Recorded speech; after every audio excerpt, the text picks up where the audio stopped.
Hello guys, welcome back to my channel. ఇప్పుడే నేను school దగ్గర పిల్లల్ని దింపేసి ఇంకా లూలు హైపర్ మార్కెట్ కి అయితే వెళ్తున్నాను అనమాట. ఎందుకంటే అరబిక్ వాళ్ళు ఈ ఫ్రూట్స్ వెజిటబుల్స్ ఏమని పిలుస్తారో మీకు కూడా చూపిస్తాను, వినేయండి.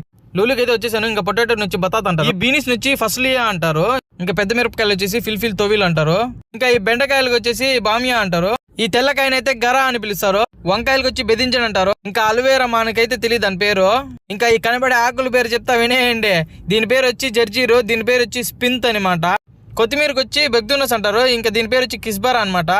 క్యారెట్ కి వచ్చి జజీర్ అని పిలుస్తారు, ఇంకా కనబడే దానికి వచ్చి కస్ అంటారు, ఇంకా టమోటోని వచ్చి తమాత్ అంటారు, పుదీనా వచ్చి నానా అంటారు. ఇంకా ఫ్రూట్స్ పేర్లు కూడా చెప్పేస్తా వినేయండి. యాపిల్ వచ్చి తుఫా అంటారు, సో నిమ్మకాయలకు వచ్చేసి లీమూన్ అంటారు, చీనికాయనైతే బర్తకాల్ అంటారు, పైనాపిల్ వచ్చి అనానాస్ అని పిలుస్తారు, ఇంకా దానిమ్మని వచ్చేసి ఆల్రుమాన్ అంటారు, ఇంకా ఈ కనపడే మామిడికాయలను వచ్చేసి మాంగా అంటారు. సో ఈ ఫ్రూట్ పేరు అయితే నాకు తెలియదు, మీకు తెలిసి కామెంట్ చేసేయండి. విన్నారు కదా ఫ్రూట్స్ పేర్లని ఏమని పిలుస్తారు అరబిక్ లో. సో మీకు నచ్చితే అలాగే నా యూట్యూబ్ ఛానల్ ని సబ్స్క్రైబ్